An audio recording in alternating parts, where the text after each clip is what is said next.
Mwezi wa 11 mwaka 2025, juma la 33 la kipindi cha mwaka C wa kanisa. Leo mama kanisa anafanya kumbukumbu ya kutolewa Bikira Maria hekaluni. Masomo yetu ya leo ni kama ifuatavyo. Somo la kwanza linatoka kitabu cha kwanza cha Wamakabayo sura ya 2 aya 36 hadi 37 na 52 hadi 59. Na Injili takatifu inatoka katika kitabu cha Mwinjili Luka sura ya 19 aya 45 hadi ya 48. Karibuni tusikilize somo la Injili.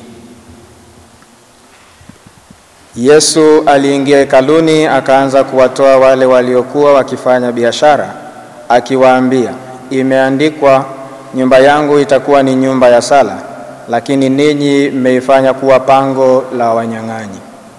Naye akawa akifundisha kila siku hekaluni, lakini wakuu wa makuhani na waandishi na wakuu wa watu walikuwa wakitafuta njia ya kumwangamiza, wasione la kutenda, kwa kuwa watu wote walikuwa wakiandamana naye wakimsikiliza. Neno la Bwana. Wapendwa katika Kristo, katika somo la Injili tulilosikia hivi punde, tunamwona Bwana wetu Yesu Kristo akiingia hekaluni na kulitakasa kwa kuwafukuza waliokuwa wanafanya biashara ndani ya hekalu, kinyume na hadhi na utakatifu wa eneo hilo la kuabudia. Ingawa Mwinjili Luka hajatueleza wazi ni biashara gani hasa zilizokuwa zikifanyika ndani ya hekalu, wainjili wengine katika injili zao wameweka wazi biashara zilizokuwa zinafanyika ndani ya hekalu ya Yerusalemu. Rejea Injili ya Mtakatifu Mathayo sura ya 21 aya 12 hadi 13, Injili ya Marko sura ya 11 aya 15 hadi 17 na Injili ya Yohane sura ya 2 aya 13 hadi 17. Biashara hizo zilikuwa ni uuzaji wa wanyama waliokuwa wakihitajika kwa ajili ya sadaka ya kuteketezwa, na wanyama hao ni ng'ombe, kondoo na njiwa. Pia kulikuwa na biashara ya kubadilisha ama kuvunja fedha kwa lengo la kuwawezesha wanaume wa Kiyahudi kutimiza wajibu wao wa kulipa kodi ya hekalu, ambapo kiwango chake kilikuwa ni nusu shekeli kwa mwaka mzima kwa wakati huo, inayokadiriwa na wataalamu wa maandiko kuwa sawasawa na shilingi 24,000 shilingi za Kitanzania. Biashara hizi inasemekana kuwa zilimilikiwa na familia ya kuhani mkuu, ambapo alijipatia faida kubwa kwa njia isiyo halali, hasa kwa kuuza wanyama wa kafara kwa bei ya juu sana kuliko kawaida. Mfano, tunaambiwa kuwa njiwa wawili wa sadaka walikuwa wanauzwa mara 15 zaidi ya bei ya kawaida.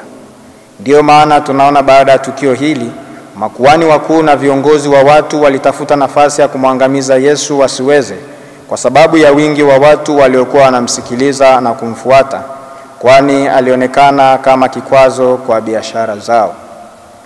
Bwana wetu Yesu Kristo, kwa kutambua uovu uliokuwa unafanyika katika shughuli hizo ambazo ziligeuza eneo la sala kuwa eneo la biashara, anaamua kufanya maamuzi magumu na kuwaondoa kwa nguvu wafanyabiashara hao waliokuwa ndani ya hekalu.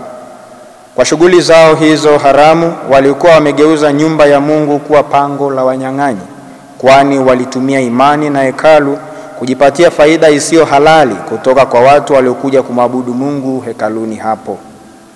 Katika somo hili, wapendwa katika Kristo, nasi tunaalikwa kuwa na heshima na nidhamu, hasa tunapokuwa katika maeneo ya makanisa yetu, parokiani au vigangoni, kwani hapo ni mahali maalumu pa sala, mahali ambapo watu wanazungumza na Mungu kwa namna ya pekee. Tuepuke matendo yasiyo na staha ndani ya kanisa, sio wakati wa sala au misa tu, hata nje ya maadhimisho hayo. Yatupasa pia kuwafundisha au hata kuwakemea wale ambao wanakosa adabu na heshima wakiwa katika mazingira hayo ya sala.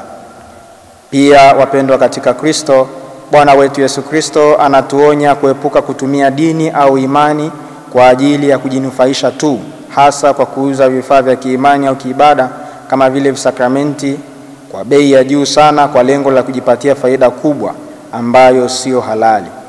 Yatupasa kuepuka kubiasharisha imani yetu hasa kwa kutokutanguliza maslahi binafsi kwanza badala ya huduma na wokovu wa roho za watu. Yesu Kristo anatuambia kuwa hatuwezi kutumikia mabwana wawili kwa pamoja, yaani Mungu na mali, kwani lazima tutampuuza mmoja na kuambatana na mwingine zaidi. Rejea Injili ya Mathayo sura 6 aya 24.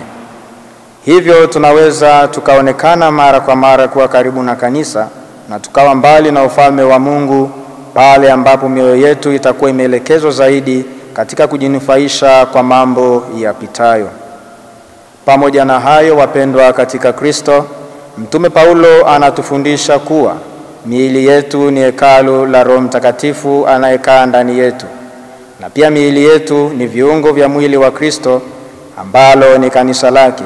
Rejea waraka wa kwanza wa Mtume Paulo kwa Wakorinto sura ya 7 aya 15 hadi 20.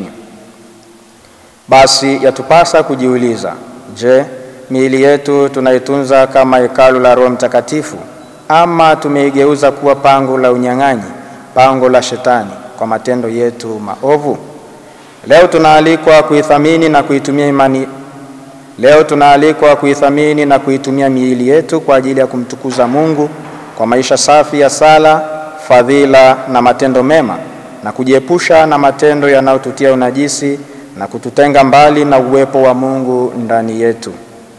Tunapoadhimisha leo kumbukumbu ya Bikira Maria kutolewa hekaluni, ambaye alijitoa kikamilifu kwa Mungu tangu akiwa mdogo na hata akawa hekalu takatifu na la mfano ambamo Yesu alikaa ndani yake, tumwombe Mungu atujalie neema ya kuitunza miili yetu kama hekalu la Roho Mtakatifu, hasa kwa kuishi fadhila ya usafi wa moyo na kuepukana na matendo yanayokinzana na fadhila hiyo muhimu kwa ajili ya sisi kumwona Mungu.